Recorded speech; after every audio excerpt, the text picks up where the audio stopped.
दिलेला प्रश्न तुम्हाला सर्व स्पर्धा परीक्षेला विचारला जाणारा प्रश्न आहे। मग प्रश्न काय आहे, 3.54 तासाचं तास, मिनिट आणि सेकंदामध्ये रूपांतर करायचं।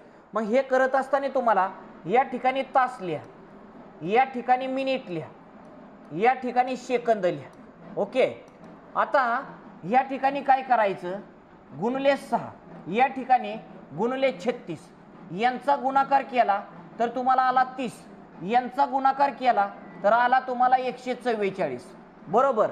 आता 144 मधून आपल्याला ही सेकंद आहे ती म्हणल्यावर त्याच्यातून पूर्ण 2 मिनिट आपल्याला निघतात। मग 2 मिनिट तुम्हाला इकडे घ्या, म्हणजे ह्या ठिकाणी 2 टाका, म्हणजे तुम्हाला झाली 32, म्हणजे 3 तास या ठिकाणी 32 मिनिट।